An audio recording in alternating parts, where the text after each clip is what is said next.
Hello everyone, welcome back to my channel. So in today's video I'm going to be giving you my top 10 book recommendations if you are trying to get into reading, a beginner reader, or you're just in a bit of a slump and are looking for some recommendations. The books I'm going to show you, some have been talked about on YouTube and TikTok because they're so popular. However, I have tried to broaden that range and show you books that aren't as talked about, but also books from different genres, so that if you are, for example, into mystery rather than romance, there's a mystery option or a thriller option. I've really tried to broaden the horizon just to give you guys a bigger scope. So without further ado, let's get on to it. So I don't have any particular order that we're going to start on, but I think I'm going to start with one author who I will be recommending two books to you guys, and that is Taylor Jenkins Reid. She's been all over BookTok and BookTube, but I highly recommend her as a beginner reader. And the two I would recommend is Daisy Jones and the Six and The Seven Husbands of Evelyn Hugo. I would recommend Daisy Jones and the Six because of the way it's written. It's written in a script form, so it's very easy to follow. It's very quick and flowy. You don't get sick of characters because she doesn't stay on one for too long, or if she does, it's for a valid reason. I can give you a little bit of a synopsis. It's about a band called the Six and a singer called Daisy Jones. They come together and it's a story of how they come together, what they were like originally, and the story of them to the point of fame and fortune and the consequences of that, you could say. So I really recommend it. This and The Seven Husbands of Evelyn Hugo and another book called The Malibu Rising are part of the same world, I believe, but they are different storylines. They don't really connect, I'm pretty sure. But yeah, I would highly recommend this just for the form of writing. If you are looking for something to get into but you don't really want to go into a hefty book just yet, this would be the best. There's a lot more paragraphs and gap to separate each character who's being talked about, so overall it's just like a good starter book. And then as for The Seven Husbands of Evelyn Hugo, this follows Evelyn, who has had 7 husbands in her lifetime, as the title states.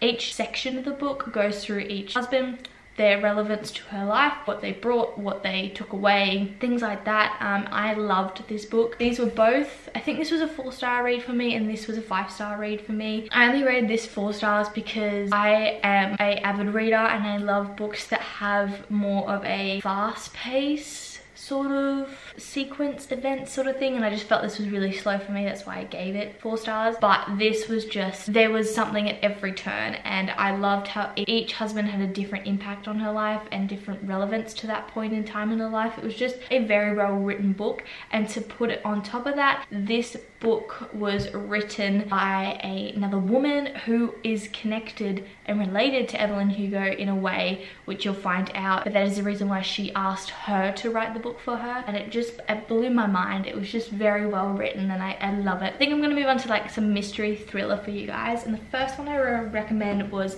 The Maid by Nita Prose. I adored. I gave this a 5-star read. Majority of these books that I'm showing you today are a 5 or a 4-star read. They are just such good books. Now, this book is about a maid and she is different. Her name's Molly. I don't want to say the wrong thing because I don't know what you'd specifically say, but she's definitely a maid who's very innocent, very kind, very giving. I would definitely say she's OCD, but I don't know what else you would relate her to, and I don't want to, is the right word stigmatize? I don't think that's the right word, but yeah, I just don't want to give her a label and it be completely wrong. But yeah, she's just a very loving character. You fall in love with her and she becomes part of this overall big crime. She's framed all these different things, and throughout the book you realize what's happening. It does like the lead up to the thing, and the whole way you're sort of looking at it from her perspective, but you can see an outsider view of it and you go, oh my god, Molly, what are you doing? Like, why are you doing this? Clearly something's wrong. I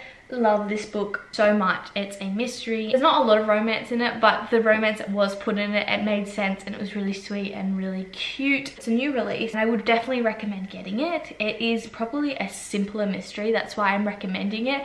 It's not too many characters to follow. The storyline is very consistent. There's not many add-ons throughout. The add-ons make the crime and the understanding of what's happening and who's involved clearer as it goes along. Obviously that's what a mystery does. And then the other one I would recommend to you, which is thriller and mystery, is The Silent Patient by Alex Michaelides, I want to say. Drew me for a 6er. I'm not the biggest fan of thrillers. Not watch a horror movie or anything like that. They just terrify me. Thrillers are hit or miss for me. Sometimes I can. And this book sent chills down my spine. Like, I felt like my emotions were as if I was watching a movie, in the sense that, you know how like the music in the background really makes you freak out and get really stressed? Well, like, this book made me freak out and get really stressed without music. So I'm very impressed with that. I gave this book a 5-star read, and let me tell you, when I read the plot twist, my jaw freaking dropped. It was insane. I highly recommend reading this. This is probably, if you were looking for mystery, I would start with this and then go to this, because this is a huge jump. Probably, it depends on your reading level. If you're one of those people that are starting to read, but you're more than willing to keep on top of characters and plots and backgrounds and little bits of information, then you could definitely start with this one. If not, I'd start with something like this. But just keeping up with the little things, when you get to the end, you go, oh my goodness, how did I not see that? Silent Patient follows a protagonist named Theo. He is a therapist who specifically goes to, I believe it's called the Grove, which is a mental hospital, to work with Alicia. He just has this desire to work with her. He's curious as to what occurred with her husband being shot by her 5 times in the head, because she never actually stated why she did it. She never defended herself in court. She just accepted her charges and has been silent ever since. His goal is obviously make her talk and get reasoning out of her, but you don't know his motive behind it until the end of the book, which blew my mind. It made so much sense, but you wouldn't think about it when it happened. So I would recommend it for the plot twist, because the plot twist saved this book. I would have given this book probably 3.5 or 4 stars, just because of the pace of the book. I like to have a fast-paced book, so this was a little bit slow again, but the ending was so bloody worth it. So yeah, you're learning about Alicia, but you're also learning about his life, and I think this is so important because his life has little details that makes you think of a bigger picture of him, and that's what blew my mind, because those details became more clearer as the book came along, and then it made a lot more sense when the plot twist came along. So just to give a little synopsis, but it blew me away. Next book I'm going to recommend to you is Secrets of Midwives by Sally Hepworth. This was the first book I read of hers. I haven't read any since. I do have The Younger Wife in my bookshelf. I just haven't gotten around to reading it yet. I freaking adore this book. It follows 3 generations and they all have a secret. You know each secret, but obviously they haven't said it to each other. And I just love how we watch the relationships evolve, what happens when they find out each other's secrets, the bonds, the trust, the working together. Yeah, I don't know, I just loved how it was a multiple perspective book. Each chapter is a different person. It follows Grace, Floss, and Neva, and they're all midwives. So you learn about their midwife journeys, each one in a different decade, and then you learn about their lives, and I just loved it. I think because it was such a mix of reality and a little bit of romance, it just felt you could connect to it better because it was a little bit more realistic. I don't know how to describe it, but that's the first book I've ever read of hers, and I couldn't recommend it more. Yeah, I would definitely recommend this as a starter read. It was very simple to follow. It's not too chaotic with plots, not a big twist, but still a little bit of a twist that you just enjoyed it even more. 300 pages, so easy to get through, and yeah, that's all I have to say about it. Next one is probably something you've seen all over BookTok and BookTube. It is The Love Hypothesis by Ali Hazelwood. Now, this took so long to get around to because I kept getting thrown off by the cover. Now reading the book, I love the cover. I think it's very cute, but when I got it, I thought this was going to be a little bit cringy, but it is absolutely not. It follows Olive and Adam. Olive specifically is the protagonist, and Adam's involvement in his life. They fake date. I can't remember specifically what for, but they both had their own personal reasons for fake dating. Editing Sarah here, I just wanted to quickly pop in and give you guys a little bit of a synopsis of the book. When I couldn't remember what the fake dating trope was, I actually had a light bulb moment just then editing it. Basically, Olive needed to find a partner to prove to her best friend that she wasn't in love with her ex-boyfriend, who her best friend has fallen in love with, and her ex-boyfriend has also fallen in love with. But obviously with best friends comes drama, and you know, sometimes it's just best to not date a best friend's ex, so she was really uncertain. So Olive was trying to prove to her that it was totally fine. That's where Adam came in, and it was a benefit to Adam because his funding for his research had been cut off because the university thought he was planning to move, and they didn't want to continue his funding if he was going to move his research projects to another university. So all in all, it was beneficial for him to show a stable relationship because then it would show that he's not moving anywhere. For Olive, it was to ensure that her best friend understood she was over her ex and she was more than happy for her to date him.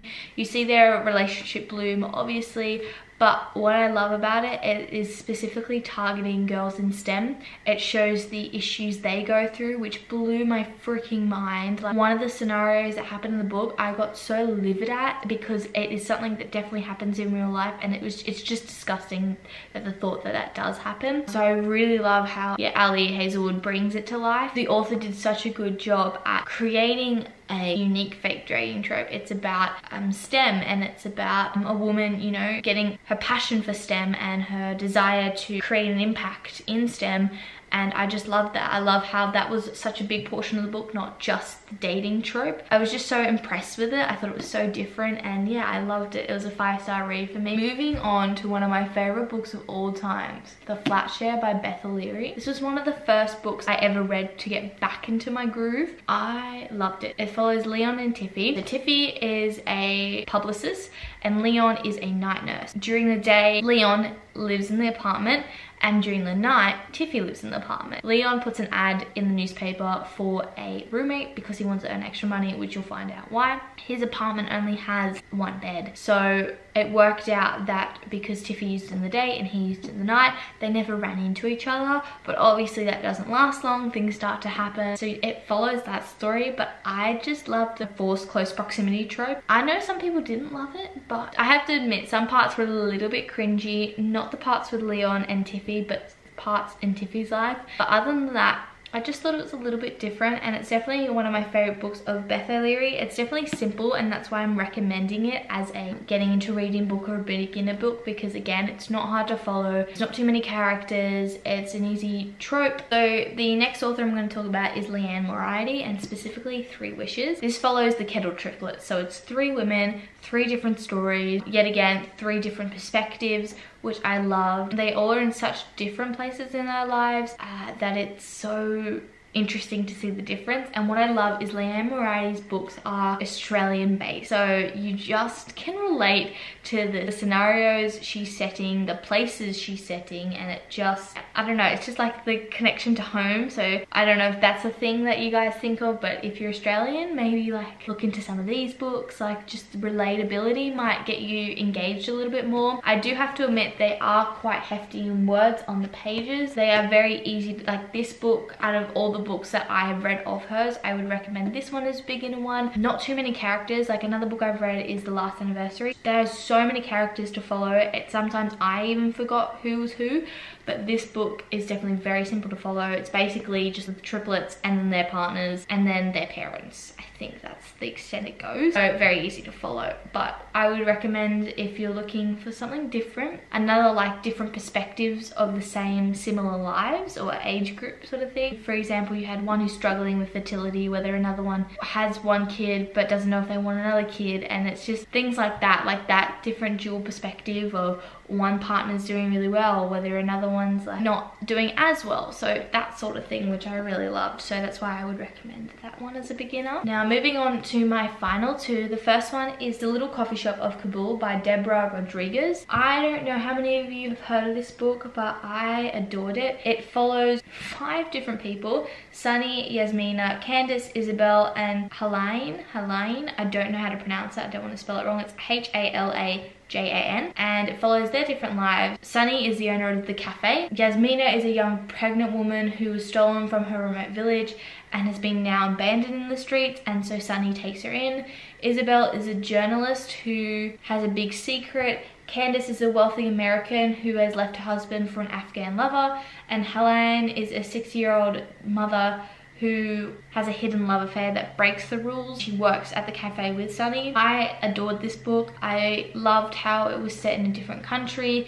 It was highlighting the impacts of war, poverty, family relationships, religion, stuff that isn't as common in, I guess, the book like The Love Hypothesis, where it's based in America and it's just straightforward. This, I loved how it talked about things that aren't talked about enough. The fact that a young pregnant woman was stolen from her home because I believe it was her father couldn't pay for something, and so the result of that was that his daughter was taken. That was the asset, you could say. So it was just things like that. And there is a second book of it which I do have, but I haven't read it yet. But I just think if you're one who likes cultural books, something different, obviously it's fictional, but it does have non-fiction characteristics. So if you do enjoy books that aren't based in westernized countries, I would highly recommend this.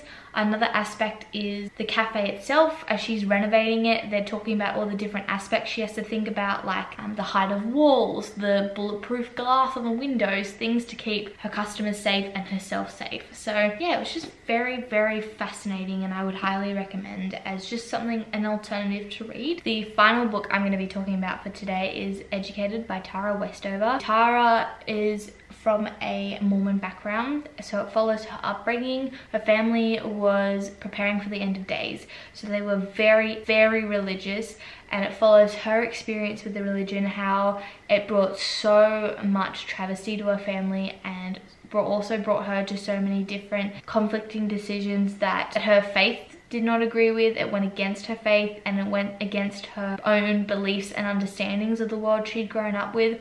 She didn't have a birth certificate. She'd never been to a doctor. Her mother was a herbal doctor, so that was their doctor. She never went to school. She'd never been educated. So it followed her journey from being non-educated to becoming a very highly educated woman, and what that did to her in turn, her conflicts and turmoils with her family. It was just a very well written book, and to read from a perspective of someone who came from basically nothing to something was just very motivating and inspiring, and it just shows that if you put your mind to something, anything can happen. And that's coming from someone who had no savings, no education. She worked her way up in life, and this is the result of it, her own book to memorialize everything that happened, good and bad. And so if you are one who reads non-fiction rather than fiction, you're looking for a memoir to read or just something that's relatable or fascinating or different, I would recommend this 100%. Yeah, it showed a different upbringing. It just puts into perspective how privileged you are when you read other people's stories. And I think it's so important to educate yourself on other people's stories, other people's religions, so that you are aware of what you're talking about. It just makes you think better, and it makes you more of an educated person yourself, is what I'm trying to say. So that is the final book out of the 10 I'm going to show you today.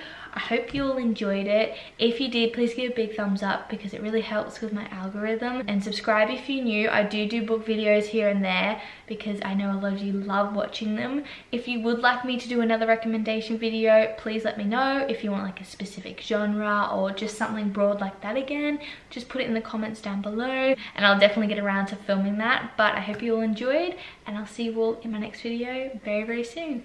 Goodbye.